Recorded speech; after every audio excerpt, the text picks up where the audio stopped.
hay una canción que ya lleva un montón de años, que tiene una música muy pegadiza y una letra que algunas de ustedes recordarán, y dice: ¿qué importa saber quién soy, ni de dónde vengo, ni por dónde voy?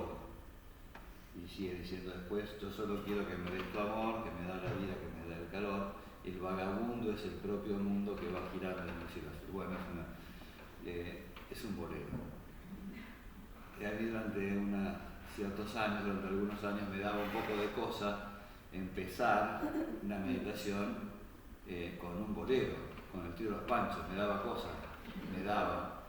Después llegó el Catecismo de la Iglesia Católica y, leyendo la catequesis sobre la creación, uno lee lo siguiente: la catequesis sobre la creación reviste una importancia capital. Se refiere a los fundamentos mismos de la vida humana y cristiana y responde al interrogante de los hombres de todos los tiempos: ¿de dónde venimos? ¿A dónde vamos? ¿Cuál es nuestro origen? ¿Cuál es nuestro fin? ¿De dónde viene y a dónde va todo lo que existe? De manera tal que el catecismo de la Iglesia viene a coincidir con el Trío de los Panchos. Es decir, no es una mala manera de empezar citando al Trío de los Panchos. Tenemos que saber de dónde venimos, a dónde vamos, en qué manos nos encontramos, porque de la respuesta que nosotros demos a estos interrogantes depende nuestra vida entera. No todas las personas han respondido del mismo modo a esta pregunta. Hay una cosa muy fuerte: en la vida del hombre hay un misterio, es el gran misterio, es el misterio del dolor. Todos los misterios son misteriosos, ¿no? Pero de todos los misterios, el que al hombre lo afecta más, el que el hombre sufre en su propia carne, ya hablaremos sobre el dolor, es este misterio, ¿no? Entonces, la experiencia del dolor incide muchísimo en la concepción que nosotros tenemos acerca de la vida. Toda la filosofía de entreguerras, entre la Primera y la Segunda Guerra Mundial, es una filosofía, es una reflexión que el hombre hace acerca de la propia vida y acerca del sentido del mundo, que está muy dependiente del tremendo dolor que experimentó la humanidad. Entonces hay gente que termina pensando que en realidad el ser humano es un ser que está abandonado a su propia suerte. No consideran que haya un ser superior que es de donde venimos y a donde nos dirigimos. No, algunos dicen, por ejemplo, Heidegger decía que el ser humano es un ser que está arrojado ahí. Es decir, de la misma manera que se desprende, ¿no?, de un terremoto, se desprenden, ¿no es cierto?, las piedras y la lava, ¿no?, de un volcán se desprende la lava. Así el hombre está, digamos, llegó a este mundo por un movimiento que no responde a nada racional, es decir, estamos ahí, solamente sabemos que estamos ahí, ¿no? Esto del terremoto y de los desprendimientos me hace acordar a un chiste de gallegos. No sé si habrá alguna gallega por acá. Son simpáticos los gallegos, pero son carne de cañón, ¿bien? Entonces, por lo menos entre los argentinos, los gallegos son carne de cañón. Y entonces un gallego estaba leyendo el diario y decía: Alud mató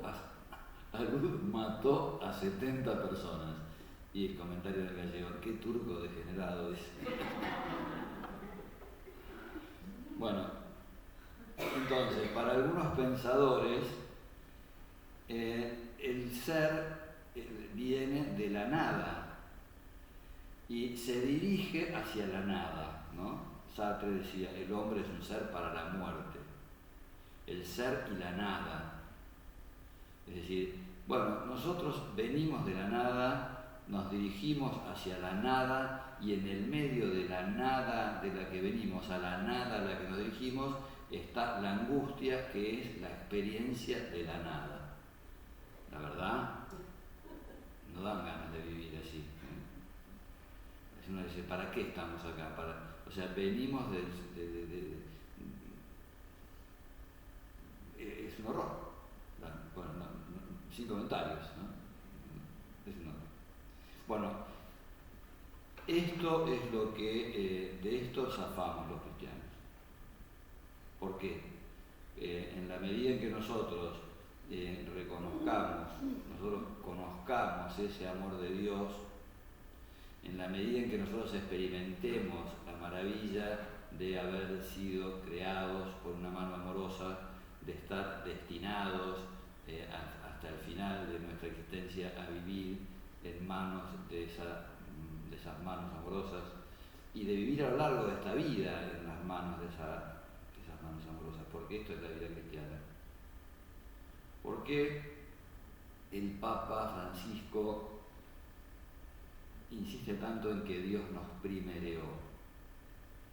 Esta es una frase que no sé, bueno, el término tampoco lo inventó él le dio un sesgo distinto. En realidad, la palabra primerear ya hace 50 años se utilizaba cuando un chico quería salir con una chica y venía otro y le quería robar la prenda. Entonces el tipo decía, momento, yo primereé. Así era la expresión, era así, yo primereé, yo la vi primero, o sea, tranquilo, yo tengo acá el derecho tengo la preferencia.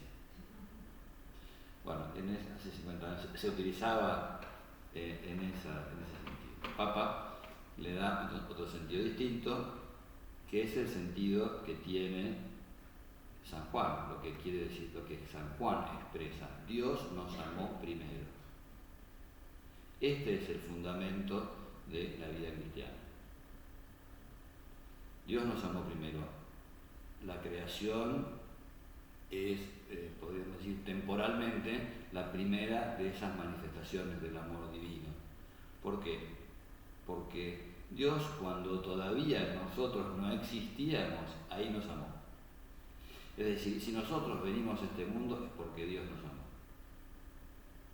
Y esta es una de las características del amor divino, que es un amor creador, es decir, distinto de nuestros amores, ¿no?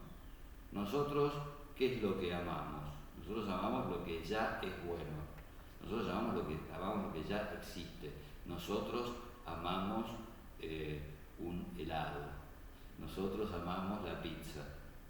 Nosotros amamos la música. Nosotros amamos la belleza del paisaje. Es decir, amamos aquellas cosas que ya son amables porque ya existen. Bueno, Dios amó lo que todavía no existía. Y precisamente porque amó lo que todavía no existía, precisamente porque Él nos pensó, precisamente por eso, precisamente por ese amor que Dios nos tiene, es que nosotros estamos acá en esta tierra. Este es el fundamento de la vida cristiana.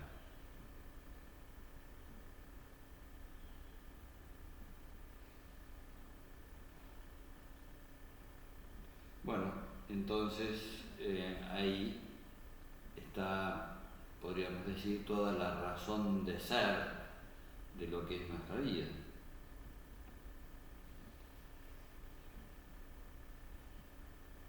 San Juan de la Cruz se imagina a Dios recorriendo un enorme desierto, ¿no? O sea, no había absolutamente nada en el mundo, y entonces las cosas, ¿cuándo empiezan a existir? A medida que Dios va poniendo el ser, ¿no? Entonces se lo imagina a Dios recorriendo un desierto donde no hay absolutamente nada. Como decía Lelutier, hay ciertos desiertos, ¿no? Es decir, hay algunos lugares en los cuales no hay absolutamente nada. Bueno, por ahí iba pasando Dios, y a medida que Dios iba pasando, iba mirando esa nada, el ser iba surgiendo, ¿no?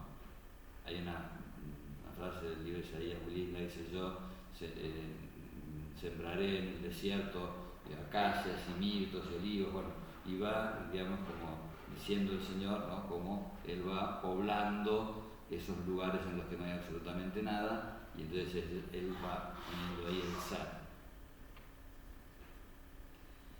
Chesterton, que era un personaje,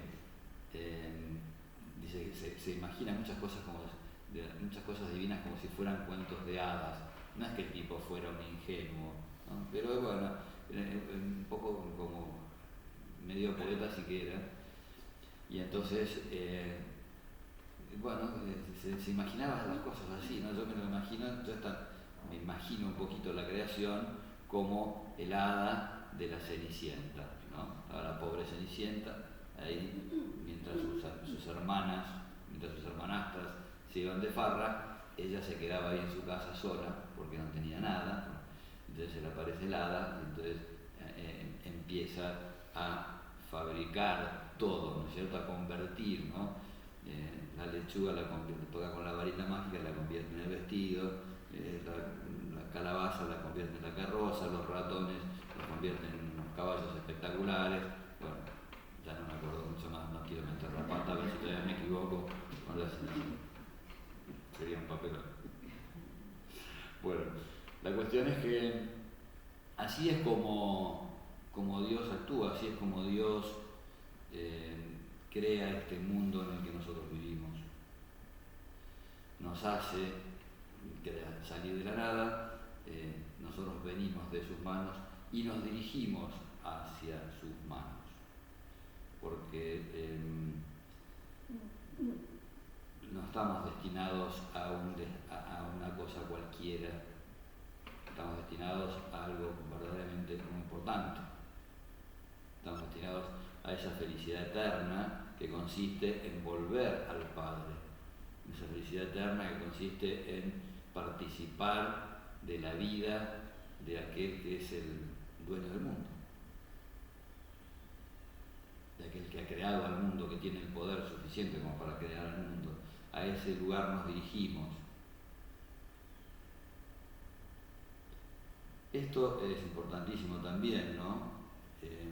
Considerar todas estas circunstancias acerca de quién es Dios y acerca de por qué Dios nos pensó y nos trajo al mundo, realmente a nosotros nos brinda ese sentido de nuestra existencia, le da sentido a lo que nosotros somos.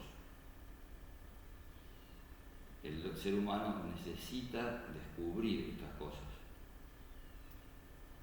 Volviendo a la experiencia del dolor, ¿se acuerdan este libro de Viktor Frankl, tan famoso, creo que es el más famoso de sus libros, El hombre en busca de sentido, donde él explica cómo en los campos de concentración la gente que sobrevivía no era la gente que estaba más sana, no era la gente que tenía más salud. Había personas que tenían bastante salud y sin embargo se morían, no soportaban el esfuerzo, no soportaban el rigor de todas las dificultades. Y había otras personas que a lo mejor tenían más problemas o tenían algo roto en su interior o en su exterior o ambas cosas, pero sobrevivían. Y entonces él veía que los que sobrevivían eran porque su vida todavía ellos tenían todavía algo que hacer en su vida. Ellos eran conscientes de que tenían una misión para cumplir, de que su vida tenía un sentido, tenía sentido seguir viviendo. Bueno, cuando cada persona tiene que descubrir, ¿no?, para qué sirve, para qué estoy yo acá. Porque en el momento en el que una persona pierde ese sentido, pierde también las ganas de vivir. Hace muchos años intentó suicidarse el padre de un chico que venía a verme. Y entonces el psicólogo, el psiquiatra, el terapeuta que lo veía a este señor que había intentado suicidarse, le dice a su hijo: lo que necesita tu padre es un motivo por el cual vivir los próximos 25 años. O sea, tu padre lo que perdió es el sentido de su existencia, y como perdió el sentido de la existencia, ya no quiere seguir viviendo, le pesa vivir, durísimo, porque le parece que no, ¿para qué? ¿Para qué? Si no tenemos un para qué, o por lo menos si no tenemos un por quién.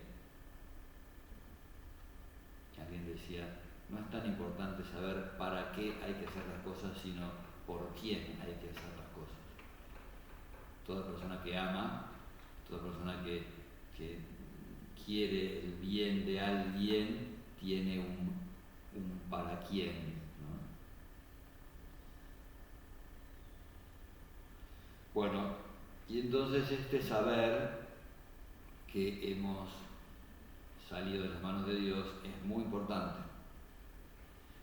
Hay gente que piensa que se ha hecho a sí misma, gente que piensa que lo único que importa en la vida es lo que mi propio poder, mis propias relaciones, mi propia capacidad para trabajar.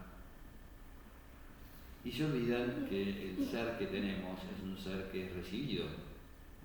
El ser que tenemos, es importante tener esta realidad presente. A veces yo le digo a la gente, ¿vos te acordás de haber hecho algún mérito para haber venido a este mundo? O sea, tenés memoria, tenés conciencia de, o sea, yo estoy acá en este mundo porque yo realmente en mi prehistoria hice muchos méritos. Y bueno, yo la verdad es que no me acuerdo de haber hecho ningún mérito para venir a este mundo, cuando la primera conciencia, la conciencia primera que tengo de mi propio ser es, bueno, acá estoy, ¿no? Como decía Gila, dice, cuando yo nací mi madre había salido, dice. Cuando vino mi madre le dije, madre, he nacido. Y mi madre me dijo, pues que sea la última vez que naces cuando yo no estoy. Bueno, yo la primera conciencia que tengo es de haber, no sé, de estar acá, nada más, no sé, no conozco. Es la fe la que me dice, ¿no es cierto?, que mi padre se llama fulanito de tal y mi madre menganita de cual. Y bueno, y a partir de ahí uno empieza, ¿no?, con la experiencia. Bueno, por eso es importante, ¿no? Dios nos amó primero y nosotros hemos creído en el amor que Dios nos tiene. Así dice San Juan. Este es el fundamento de nuestra vida. Aquí empieza todo. En este mundo, que es un mundo tan duro,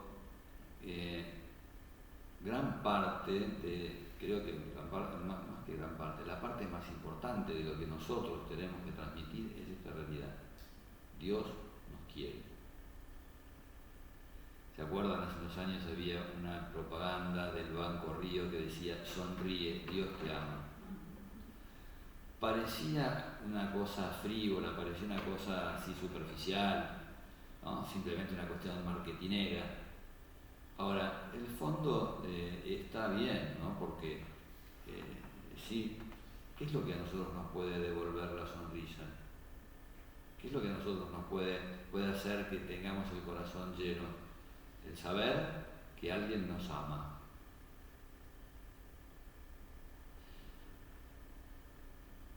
No sé si leyeron el libro de Piper sobre las virtudes fundamentales. El libro que habla sobre el amor tiene cosas, bueno, les recomiendo todos esos libros, son espectaculares, ¿no?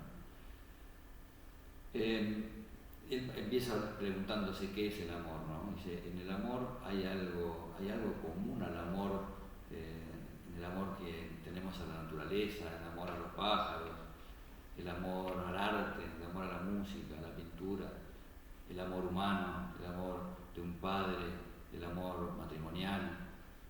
¿Hay algo de común a todos esos amores o son todos totalmente distintos?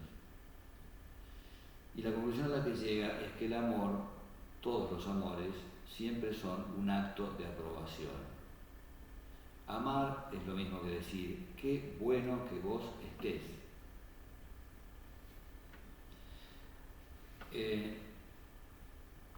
esto que dicen los chicos, ¿no? Gracias por ser como sos, no te mueras nunca, qué bueno que vos estés, ¿no? El mundo sería distinto, al mundo le faltaría algo si vos no estuvieras. Eso es el amor. O sea, la persona que ama, toda persona que ama experimenta eso. Qué bueno que estés. Bueno, ¿y qué es lo que experimenta la persona amada? ¿Qué sucede en la persona que experimenta el amor? Que experimenta ser amada. Y dice Piper, la persona que se siente amada es una persona que siente justificada su propia vida. Esto es muy fuerte, es muy heavy, diría un amigo mío. Es muy fuerte. O sea, ¿qué es lo que siente la chica que es mirada por el galán? Siente que su vida tiene sentido. Bueno, de algún modo, ¿vieron que cuando Dios crea, Dios al crear dice, el libro del Génesis dice, y vio Dios que era bueno? Y al final de la creación, cuando ya creó a todos los seres, dice, y vio Dios que era muy bueno. Bueno, Dios al crear aprueba todo ese ser que Dios ama todo lo que Él ha creado. Y si Dios nos amó, nosotros tenemos un sentido, nuestra vida tiene un sentido. El amor humano es como una confirmación, es como, podríamos decir, nosotros al amando estamos de alguna manera aprendiendo el modo que Dios tiene de amar. Nuestro amor es como una confirmación terrena de aquel amor divino. Y bueno, y en todo amor humano hay una reminiscencia del amor divino. En todas aquellas cosas que nosotros buscamos acá en este mundo hay como una añoranza de ese amor enorme, de ese amor infinito.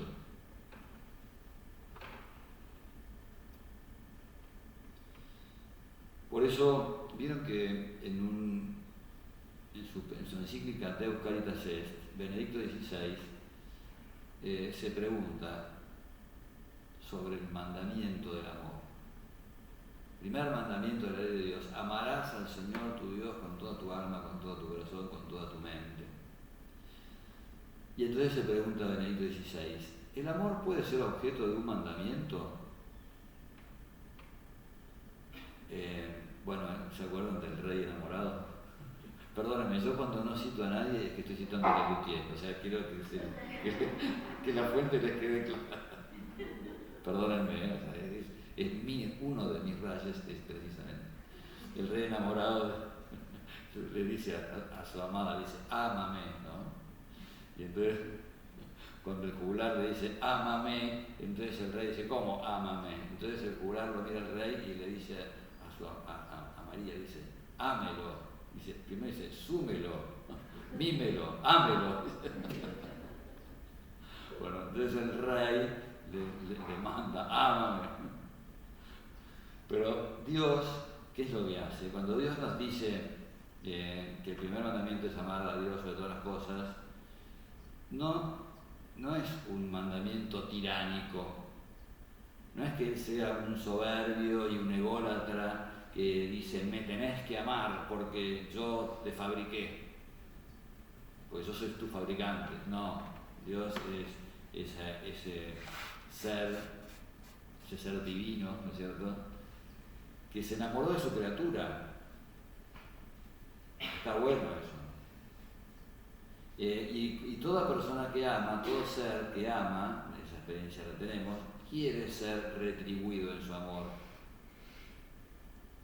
Aquel dicho de amor con amor se paga, ¿no? Cuando uno ha recibido amor, la persona que amó, ¿qué es lo que quiere? Lo que quiere es ser amada. Bueno, a Dios le pasa lo mismo. Dios quiere ser amado por su criatura. Salí anoche en la meditación, la oración es el encuentro de la sed de Dios y de la sed del hombre. Dios tiene sed de que el hombre de que el ser humano tenga sed de Él. Y nosotros, como dice San Agustín, hemos sido hechos a la medida de Dios. Nos habías hecho, Señor, para algo que no podíamos ser sin amarte, dice San Guillermo Abad.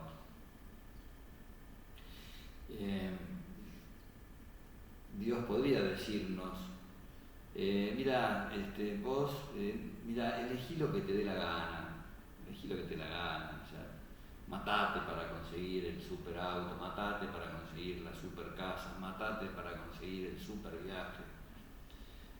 Si me amas a mí, da lo mismo porque vos vas a ser feliz igual, ¿no? Nos estaría mintiendo. Nos estaría mintiendo. Y entonces, precisamente porque nos ama, el Señor dice, no dejes de buscarme, yo quiero que me busques. Yo te voy a dar esa felicidad que vos necesitas. No la vas a encontrar en otro lado.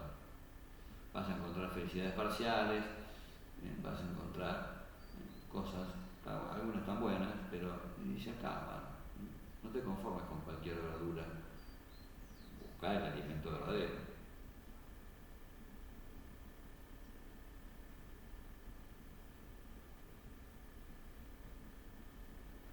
La Virgen entendió esto perfectísimamente. Hay un comentario que hace San Juan de Ávila sobre la Virgen que a mí me gusta mucho. Y entonces explica cómo la Virgen era muy consciente de todo lo que Dios había hecho en ella. El Magnificat es precisamente un canto de agradecimiento, ¿no? Ella dice, mi alma engrandece al Señor porque hizo en mí cosas maravillosas aquel que es grande, cuyo nombre es santo, ¿no? Entonces la Virgen va viendo que como todo es un regalo divino, todo lo que ella tiene es un regalo divino. Y entonces va descubriendo en su vida toda esa maravilla que Dios hace con ella, en ella, y entonces dice que ella se había propuesto amar a Dios de la misma manera que Dios la amaba. Entonces, dice también San Juan de Ávila, se había establecido como una competencia, como una carrera para ver quién quería más a quién. Está bueno eso, ¿no? Así son las historias de amor. Es como que uno quiere probar, mostrarle al otro lo mucho que lo quiere. Entonces la Virgen le iba continuamente, ¿no es cierto?, pensando cómo hacer para amar más al Señor. Bueno, entonces no es un mandamiento, me tenés que amar, no, es un pedido, es un pedido. Yo quiero que me quieras, quiero quererte y quiero que me quieras. Esta es la historia en la que estamos involucrados los cristianos. Este es el motor que mueve al mundo, este es el motor más poderoso. Si el mundo está como está es porque no ha descubierto esta verdad.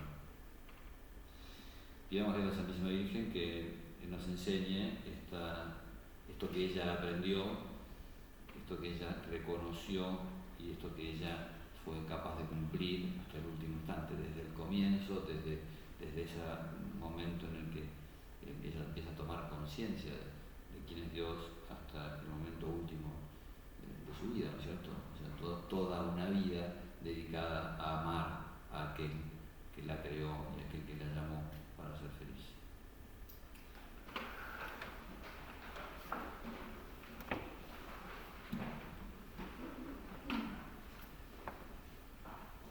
Te doy gracias, Dios mío, por los buenos propósitos, afectos e inspiraciones que me has comunicado en esta meditación. Te pido ayuda para ponerlos por obra. Madre mía Inmaculada, San José mi Padre y Señor, Ángel de mi guarda, interceda por mí.